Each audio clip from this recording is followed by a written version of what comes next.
Guys, ഇന്ന് ഞാൻ വന്നിട്ടില്ല. എൻ്റെ സ്കൂളിലൊരു പ്രോഗ്രാം ഉണ്ടായിരുന്നു. അതിന് ഞാനൊരു ഡാൻസ് കളിച്ചിട്ടുണ്ടായിരുന്നു. അപ്പോൾ ഡാഡി തിരുവനന്തപുരം പോയി വന്നപ്പോൾ കൊടുന്നൊരു ചെറിയ ഗിഫ്റ്റാണ്. അത് നിങ്ങളെയും കൂടി കാണിച്ചിട്ട് അൺബോക്സ് ചെയ്യാമെന്ന് കരുതി. അപ്പോൾ സംഭവം വേറെ ഒന്നുമല്ല, ഇതാണ് നമ്മുടെ LCD പാനൽ റൈറ്റിംഗ് ടാബ്ലറ്റ് ആണ്.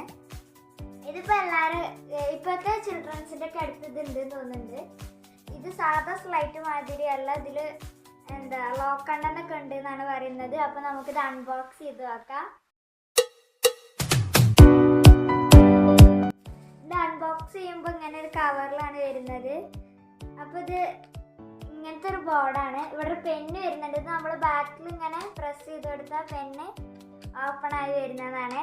അത് നമുക്ക് റൈറ്റ് ചെയ്ത് കൊടുക്കാം. നമുക്ക് വേണ്ടതൊക്കെ റൈറ്റ് ചെയ്ത് കഴിഞ്ഞാൽ നമ്മൾ ഈ ഒരു ഡിലീറ്റ് ബട്ടൺ പ്രസ് ചെയ്യാന്നുണ്ടെങ്കിൽ അത് ഓട്ടോമാറ്റിക്കലി മാഞ്ഞു പോകുന്നതാണ്. ഇപ്പം നമുക്ക് വേണ്ട ഒരു പിക്ചർ അല്ലെങ്കിൽ ഒരു റൈറ്റിങ്സ് അതിൽ എഴുതി കഴിഞ്ഞിട്ട് നമ്മളിത് ഇവിടെ ലോക്ക് അൺലോക്ക് ഒക്കെ ഉണ്ടാകും. നമ്മൾ ലോക്ക് ചെയ്ത് വെക്കാനാണെങ്കിൽ പിന്നെ അത് ഡിലീറ്റ് ബട്ടണുമ്പോൾ നിൽക്കിയാൽ ഡിലീറ്റ് ആവില്ല. അത് നമുക്ക് സേവ് ചെയ്ത് വെക്കാം. ഇനി നമ്മൾ അൺലോക്ക് ചെയ്താൽ മാത്രമേ അത് ഡിലീറ്റ് ആവത്തുള്ളൂ. അപ്പോൾ ഇത് ചൈൽഡ്സിനായിക്കോട്ടെ, ബിസിനസ്സിൽ പോകുന്ന പല പീപ്പിൾസിനായിക്കോട്ടെ, എല്ലാവർക്കും ക്യാരി ചെയ്ത് നടക്കാൻ എല്ലാത്തിനൊക്കെ യൂസ്ഫുൾ ആയിട്ടുള്ള റൈറ്റാണ്. അതുപോലെ തന്നെ ഇതിൻ്റെ ഉപയോഗങ്ങൾ വന്നിട്ട് ഇവിടെ ഒരു ഡിലീറ്റ് ബട്ടൺ വരുന്നുണ്ട്. പിന്നെ അതുപോലെ തന്നെ സ്കെച്ച് പാഡാണ്, ഇത് മെമ്മോ പാഡാണ്. ഞാനിത് നിങ്ങൾക്ക് കാണിച്ചു തന്നല്ലോ. പിന്നെ ഇവിടെ കുറച്ച് ഫങ്ഷൻസ് ഒക്കെ ഉണ്ട്, അതൊക്കെ ഞാൻ നിങ്ങൾക്ക് പരിചയപ്പെടുത്തി തരാം.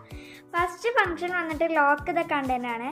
അത് ഞാൻ നിങ്ങൾക്ക് പറഞ്ഞ മാതിരി അൺലോക്കും ലോക്കും ചെയ്യാവുന്നതാണ്.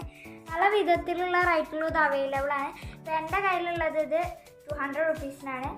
ഇതിൻ്റെ ഇഞ്ച് വന്നിട്ട് 12 ആണ്. ഇതിൻ്റെ പല ചെറിയ സൈസൊക്കെ ഉണ്ട് ഇതിൻ്റെ. അതുപോലെ തന്നെ ഇവിടെ ബാറ്ററി കവർ ഉണ്ട്. ബാറ്ററി ലോ ആയി കഴിഞ്ഞാൽ നമുക്ക് ബാറ്ററി റിപ്ലേസ് ഇവിടെ ആയിട്ട് വരുന്നത്. ബാറ്ററി റിപ്ലേസ് ചെയ്യാൻ നമുക്കൊരു ബട്ടൺ വരുന്നുണ്ട്. അപ്പോൾ അത്രേ ഉള്ളൂ. നിങ്ങളെല്ലാവരും ഇത് വാങ്ങാൻ. എൻ്റെ അടുത്തുള്ള കളർ വന്നിട്ട് റെഡാണ്. ഇതിൻ്റെ സ്കൈ ബ്ലൂ കളറാണ് എൻ്റെ ബ്രദറിൻ്റെ അടുത്തുള്ളത്. ഇതിൻ്റെ പല കളർ, പർപ്പിൾ ആയിക്കോട്ടെ, ഗ്രീൻ ആയിക്കോട്ടെ, പല കളറും അവൈലബിൾ ആണ്. നിങ്ങൾക്ക് വേണ്ട കളേഴ്സിൽ ഇത് പർച്ചേസ് ചെയ്യാവുന്നതാണ്.